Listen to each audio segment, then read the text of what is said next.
Okay, we're on Shabbat, Perek Vav, Mishnah Daled.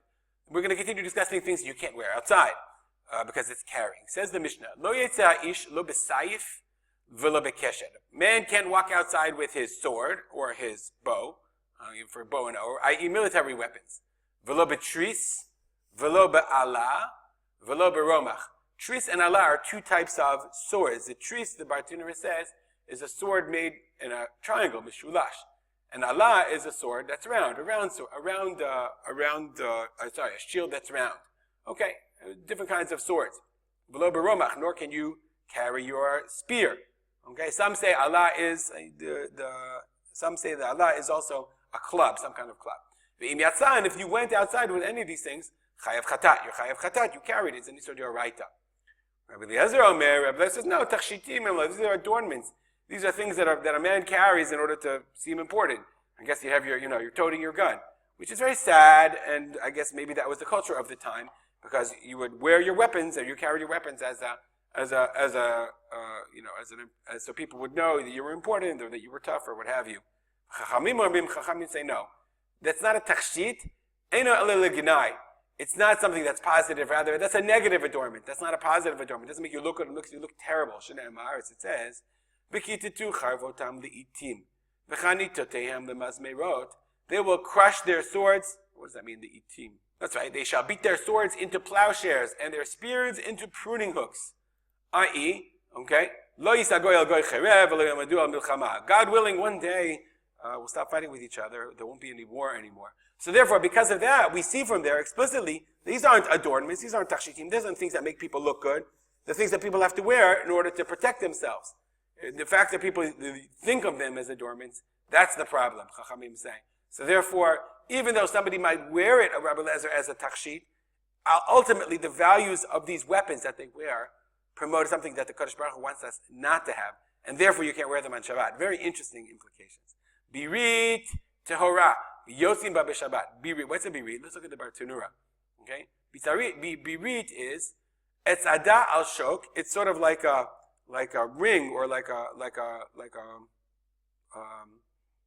an adornment, something that you wear on your thigh. Lachzik batei shokayim, to hold up your socks. Shelo yirplu v'yira'u shokeha. Okay, so that you won't see the woman's shok, you won't see her lower leg. Basically, these are garters for men. That's exactly what they are, but it was for women.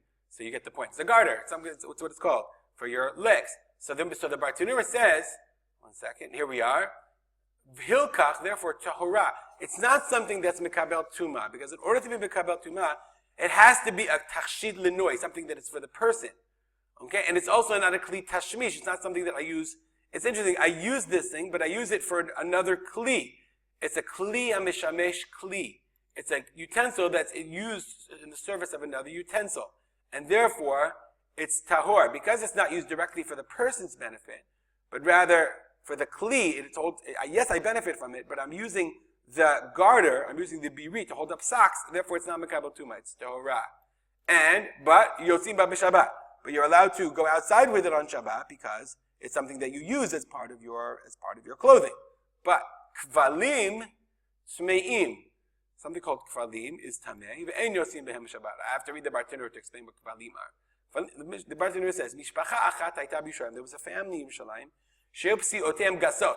The women would walk very broad steps. Vayu b'teilu b'tulehem noshim. This caused them to lose their betulot. The hymen would puncture, and that obviously was something in the time of the Mishnah, that was considered very, very important for women to be married, when they were married, to have their virginity, physical virginity. Therefore, what did they do? Hetilu shalshelet bein birit li birit shebeshokeh. She was wearing this birit, she was wearing this garter on her socks, so they took a chain, and they ran a chain of gold or silver between her shokim, and they would make sure that she wouldn't take such wide steps. V'nasa kvalim. That's the kvalim. Why? So that she wouldn't take such wide steps. Therefore, this shalshelet is a tashmish de adam, v'lo tashmish kli. It's serving a purpose for the person. It's not for the garters to keep the socks up, but it's for her. Fikach mikabel tuma. Therefore, it is mikabel tuma because it's used for the person. But ve'ein yonzim behem, you can't take. But the Chazal said they should wear them on Shabbat. Why? Dilma shalfa leshalshelet zahav. Maybe she'll take it off and she'll show it to her friends. So that's the kvalim. The Bartuner goes out of his way to say that it's not a widespread practice. I don't want to pass judgment, but just the halachic issue of that it's tameh, it's megabel tumah because it's a klisha mashamish adam. But Chazal said that she shouldn't wear it outside on Shabbat. We'll stop here. If you have any comments or questions, email me at ourspotter@gmail.com. We'll dedicate our learning to the memory of my father, Rav Simcha ben Yitzchak Kalman. Have a good day.